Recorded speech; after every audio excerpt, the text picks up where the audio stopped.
कल से मॉनसून सत्र की शुरुआत होनी है और जाहिर तौर पर जो गड़गड़ाहट है उसकी गूंज अब पहले से ही सुनाई देने लगी है। आज जो ऑल पार्टी मीटिंग हुई, जाहिर तौर पर सभी अपने एजेंडे के साथ तैयार हैं। विपक्षी पार्टियां महंगाई का मुद्दा, बेरोजगारी का मुद्दा, महंगा होता पेट्रोल डीजल, ये तमाम मुद्दे जिसके लिए आप शायद आंकड़ों के साथ तैयार हो, लेकिन इस बीच अगर आप जब जवाब देंगे इन सारे मुद्दों के, 33 बिल पेंडिंग है, 17 का इंट्रोडक्शन होना है, ये सभी कुछ सुचारू रूप से हो जाएगा जिसकी बात प्रहलाद जोशी जी कर रहे थे। देखिए, अगर पिछला सत्र भी देखे बजट सेशन, उसमें भी बहुत प्रोडक्टिव रहा है सेशन, और पहले के इतिहास उठा के देखिए और अब जिस तरह से पार्लियामेंट फंक्शन करता है बहुत प्रोडक्टिव है। 90% जो है प्रोडक्टिविटी रहा है राज्यसभा का पिछले सेशन में, और 114% रहा है जो प्रोडक्टिविटी लोकसभा की। जाहिर है उसके लिए हमें बहुत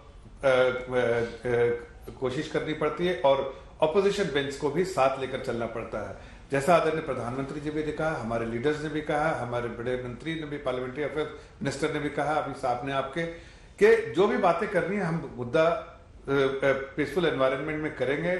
सदन इसीलिए होता है कि बातें जो है, जो लोगों से जुड़ी मुद्दे होते हैं उसका डिस्कशन किया जाए। लेकिन अगर आप सदन को नहीं चलने देंगे और वो जो एक रिस्पॉन्सिबल ऑपोजिशन की तरह नहीं बिहेव करेंगे, तो जाहिर है कि आप देश पे जो पार्लियामेंट में जो जितने बिल्स पास करने हैं वो पास होने में थोड़ी दुविधा होती है, तकलीफ होती है। इसलिए मैं तो आग्रह करूंगा, जो भी अपोजिशन पार्टीज के नेता यहाँ पर अभी याग्निक जी भी हैं, यही कि सबको कंस्ट्रक्टिवली देश के हित में सोचते हुए हर चर्चा कीजिए, बिल पे चर्चा कीजिए, पास कीजिए, और सदन को चलने में समर्थन जितना हो आपको अपोजिशन लीडर के हैसियत से जो समर्थन देना चाहिए वो समर्थन दीजिए। इसलिए कि अगर बिल पास नहीं होगा तो इसका देश का नुकसान होता है। आप हंगामा करेंगे पार्लियामेंट में, उससे नुकसान जो है वो देश का होता है। इसलिए आप चर्चा कीजिए, चर्चा के लिए हम बराबर तैयार हैं। हर बार हमने हर चीजों की चर्चा की है, आज भी तैयार है। जो भी मुद्दे हैं उस पर चर्चा करेंगे। हंगामा कोई पहले से सोच के तो आता नहीं है, लेकिन सवाल तो पूछे जाएंगे, क्योंकि जो कोविड की जो सेकेंड लहर थी उसके बाद जिस तरह की बदइंतजामी देखी गई, जिस तरह की वैक्सीन शॉर्टेज देखी गई, उसको लेकर भी तमाम सवाल खड़े होते हैं। और अमी याग्निक जी से भी मेरा इसी से जुड़ा हुआ सवाल है। अमी जी, जिस तरीके से सेकेंड वेव में कोविड मैनेजमेंट केंद्र सरकार ने किया, जिस तरह की वैक्सीन शॉर्टेज तमाम राज्यों ने देखी, खास तौर पर बिहार की भी बात करेंगे क्योंकि हमारे साथ अजय आलोक जी भी जुड़े हुए हैं। बिहार में किस तरीके से 6 करोड़ वैक्सीनेशन इन 6 मंथ्स का जो टारगेट रखा गया, कहां तक पहुंचा है वो लक्ष्य, वो हम अजय आलोक जी से पूछेंगे। लेकिन आपसे मेरा ये सवाल कि कल मॉनसून सत्र की शुरुआत है और ऐसे में सब कुछ हंगामे भरा ना हो, बिल्स पास हो जाएं, बिल्स का इंट्रोडक्शन हो जाए, लेकिन साथ ही जो 5 सूत्रीय एजेंडा है कांग्रेस का,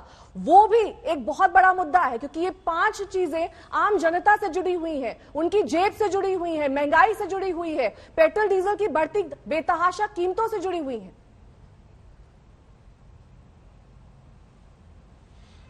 देखिए, हर सेशन में कानून बिल तो आते हैं और पास भी हो जाते हैं। पिछले सत्र में आपने बजट का सेशन था तो उसमें लेजिस्लेटिव बिजनेस ज्यादा नहीं होता है, पर उससे आगे आपने देखा कि जिस तरह कृषि बिल को जैसे बुलडोज कर दिया, किसी को बोलने नहीं दिया, उस पर चर्चा ज्यादा नहीं हुई, एक साथ इतने बिल लेके आए, उसको ना तो कोई स्टेक होल्डर को सुना, ना तो कोई कमेटी को भेजा।